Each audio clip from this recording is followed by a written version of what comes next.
Aprovechando esta pausa veraniega y que no ha habido grandes noticias sensacionales, aunque sí algunas importantes como el asesinato de un sacerdote, un religioso en Francia, aprovechando esta situación quiero reflexionar sobre un tema que me preocupa mucho y sobre el que llevo pensando desde hace mucho tiempo. ¿Por qué la Iglesia Católica está en un claro declive? No sé si en todo el mundo, pero desde luego sí en Europa y en América.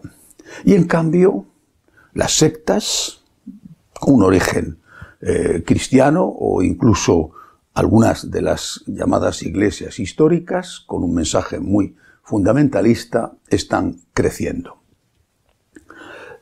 Repito, pasa en todos los sitios, pero esto pasa especialmente en América. Alguno podrá pensar que, siendo español, no conozco la realidad. De verdad que creo que se equivoca.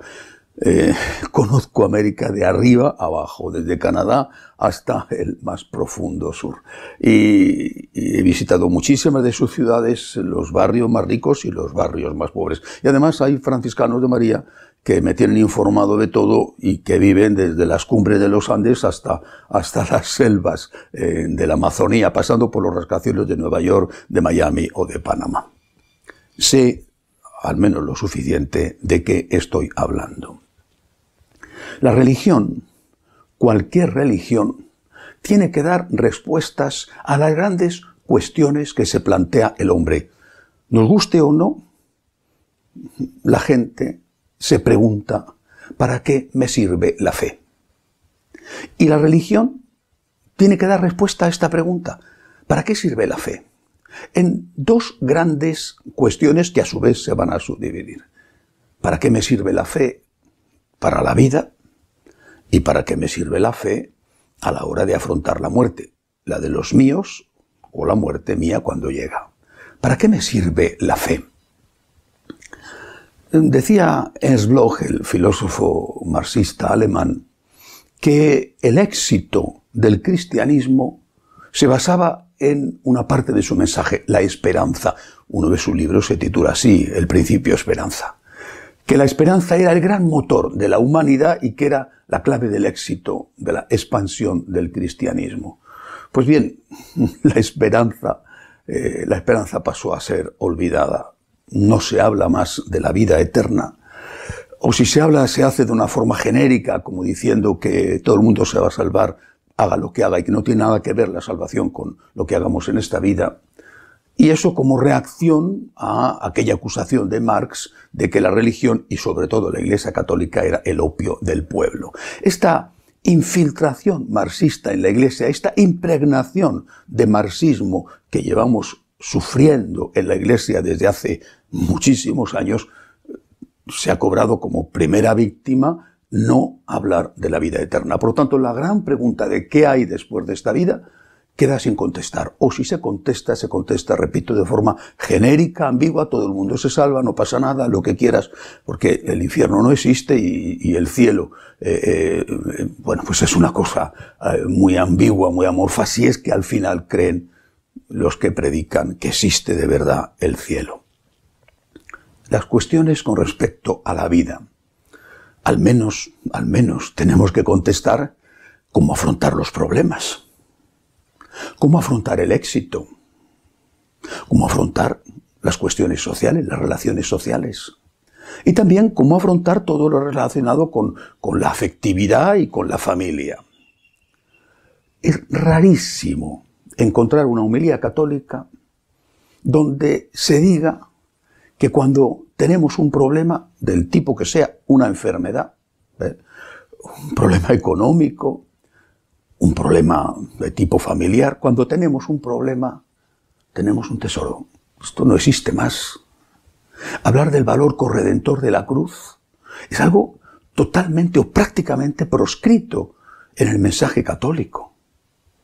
Hablar de que en la cruz, en ese sufrimiento inevitable, por tanto nada de sadismo o masoquismo, en ese sufrimiento que te viene mientras estás haciéndote la curación del COVID o mientras estás luchando por encontrar un empleo o lo que sea, que en ese sufrimiento tú te puedes encontrar con nuestro Señor y que puedes abrazarlo por amor a Él, lo mismo que Él abrazó su cruz, que en realidad era la nuestra, por amor a nosotros. Eso no se dice jamás, nunca. Del mismo modo, no estamos dando respuesta a qué hacer cuando tenemos éxito. La virtud de la humildad es otra virtud proscrita, lo mismo que la esperanza y desde luego lo mismo que la castidad. Son virtudes eliminadas de nuestro vocabulario. No hay respuesta. Las cuestiones sociales, bueno, ahí sí que se habla muchísimo de que tenemos que ayudar a la gente necesitada y de hecho la mayor parte de las homilías van por ahí. Hay que ayudar, hay que ayudar, hay que ayudar. Bien, está bien, hay que ayudar, por supuesto que sí, hay que ayudar, pero habrá que motivar la ayuda y habrá que motivarla con algo más que el sentimiento humanitario. Y además, las cuestiones sociales no se reducen a la limosna del domingo, cuando vamos a misa o a la exhortación a una mayor generosidad.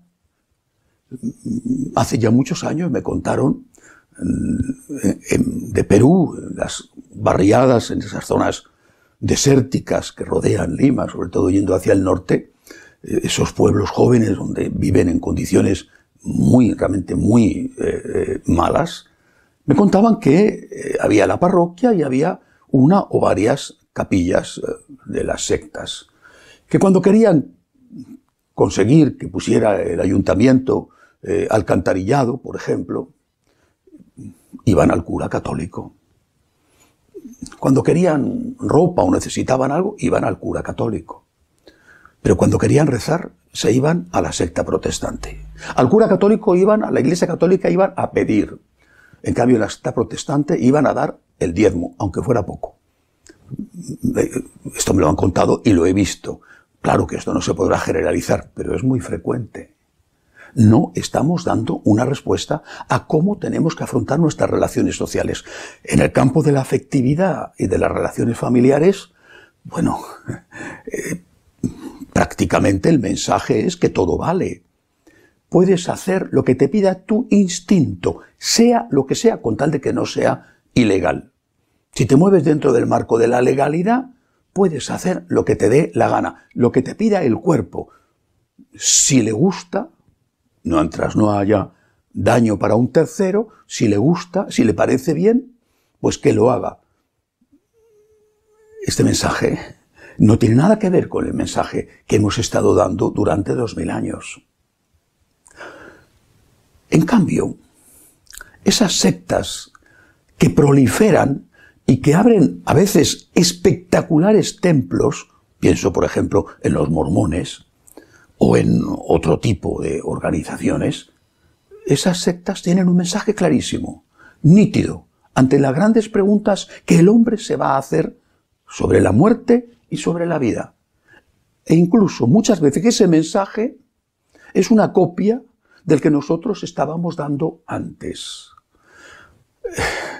Si seguimos sin dar respuesta a lo que el hombre necesita, seguiremos en un clarísimo declive, no hasta la desaparición, pero sí hasta una situación que será muy, muy diferente a la que hemos conocido.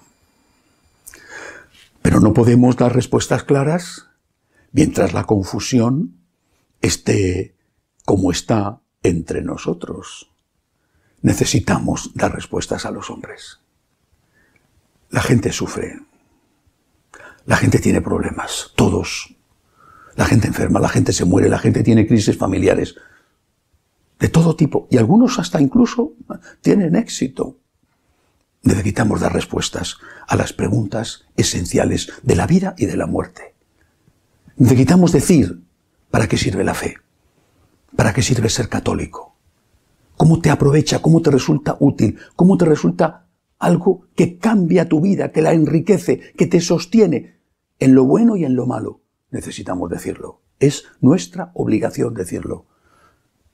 Y si no tenemos unidad entre nosotros, si no somos capaces de ponernos de acuerdo para dar estas respuestas, si uno dice una cosa y el otro la contraria, y a veces es la contraria justamente, Entonces, no es de extrañar el declive no solo numérico en que nos encontramos. Cuando San Juan XXIII convocó el Concilio Vaticano II, lo hizo con dos principios: volver a las fuentes, volver al origen y poner la Iglesia al día, el ayornamiento, pero volviendo al origen, no despreciando el origen. En el origen estaba un hombre y una mujer. Un hombre que es Dios, nuestro Señor, y una mujer, la Santísima Virgen María. En el origen había un grupo de hombres, los primeros cristianos. Algunos de ellos eran apóstoles y otros no. Por ejemplo, Santa María Magdalena o Santa Marta, San Lázaro. En el origen se enfrentaron con una sociedad que también se hacía preguntas sobre la vida y sobre la muerte, y dieron respuestas muy claras, basadas en la enseñanza de Jesucristo. Respuestas difíciles, pero claras, y dieron sobre todo un mensaje de esperanza. O volvemos a los orígenes, a Jesús, a María, a los apóstoles, o nuestro futuro, insisto, será en un declive que no hará que desaparezcamos, pero sí que quedemos en una situación que no tiene nada que ver con la que deberíamos tener. Hasta la semana que viene, si Dios quiere.